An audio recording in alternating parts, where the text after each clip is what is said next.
Every time you fill up your gas tank or receive a package from overseas, there's a good chance those goods pass through a narrow waterway in Egypt that most people have never heard of.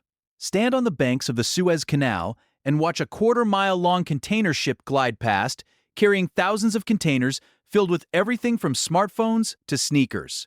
This single vessel represents just one of the 26,434 ships that transited this canal in 2023 alone. The numbers flowing through this 120-mile strip of water are staggering. The Suez Canal handles over $1 trillion worth of goods annually. That's roughly 12% of all global trade squeezed through a waterway you could drive across in 2 hours.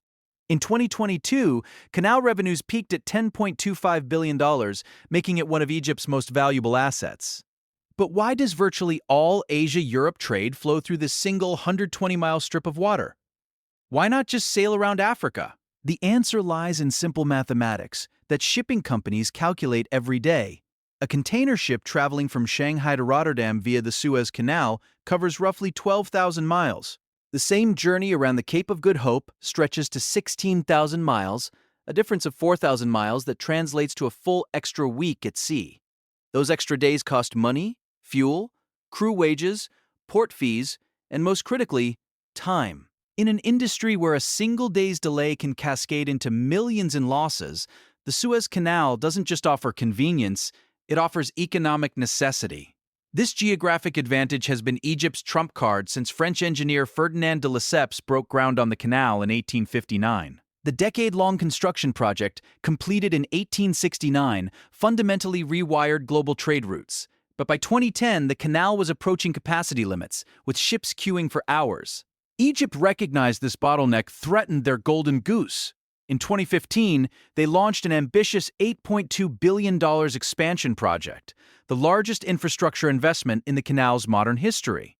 The expansion added a parallel 22-mile channel and deepened existing sections, with one goal: double daily capacity from 49 ships to 97 ships by 2023. This wasn't just about accommodating more vessels, it was about maintaining Egypt's monopoly on the world's most valuable shipping shortcut. This geographic advantage creates a scale effect that becomes self-reinforcing. The Suez Canal doesn't just handle ships, it handles 12% of global trade worth over $1 trillion annually. That's more cargo value than the entire GDP of most countries flowing through a single waterway every year. In 2023 alone, 26,434 vessels carrying 1.57 billion tons of cargo transited the canal. To put that in perspective, the Panama Canal, the world's second most critical shipping choke point, handles roughly half that tonnage. The Strait of Malacca sees more ships, but far less concentrated cargo value. This concentration creates what economists call network effects. When major shipping lines like Maersk or MSC schedule their Asia-Europe services, they don't just plan individual voyages, they coordinate entire networks of connecting routes. A container ship arriving in Rotterdam from Shanghai connects to feeder vessels serving dozens of European ports. Shipping lines can't simply switch routes because their entire business model depends on predictable schedules. If Maersk suddenly rerouted around Africa, their containers would arrive 2 weeks late, missing connections to trucks, trains, and smaller ships. The ripple effects would cascade through supply chains from Hamburg to Helsinki. This scheduling synchronization means that even when fuel costs spike or canal fees increase, shipping companies often have no choice but to pay. The alternative, disrupting their entire network, costs far more than any temporary price increase. But the flip side of this dominance is a hidden weakness that most people never consider. But this massive concentration of trade through a single choke point creates a vulnerability that became painfully clear in 2023.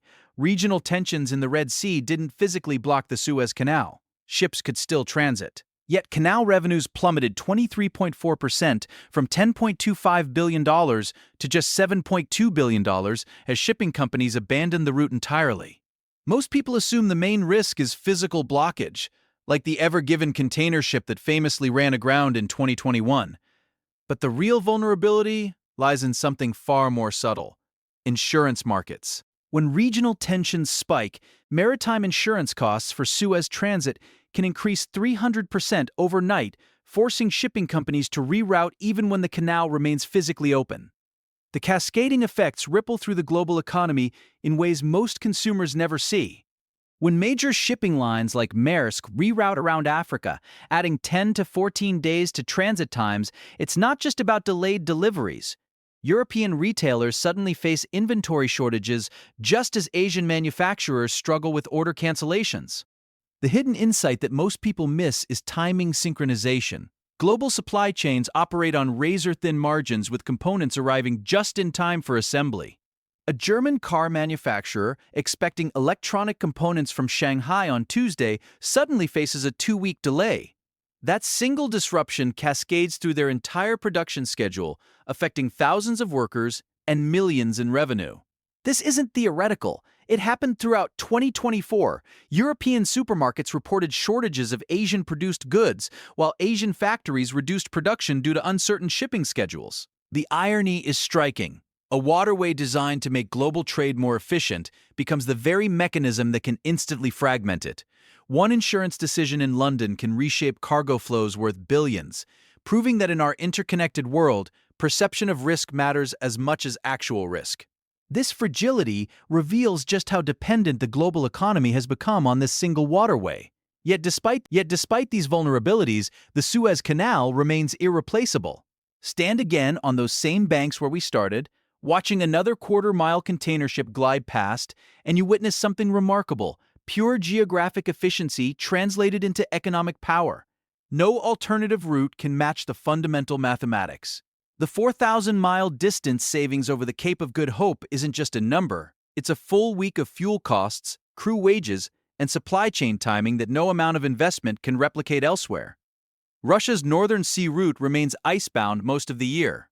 Overland rail routes through Central Asia lack the capacity for containerized cargo at scale. Egypt understands this advantage and continues investing accordingly. In early 2026, the Suez Canal Economic Zone announced $20 million in new industrial investments, expanding the canal's role beyond just transit into manufacturing and logistics. Even amid regional tensions that caused revenue drops, the canal continues operating normally, a testament to Egypt's commitment to maintaining this global lifeline. The economic zone has grown to host hundreds of factories and logistics operations, from shipbuilding to green energy. Each one doubles down on the idea that controlling a choke point means controlling far more than transit fees. This dependence touches every household.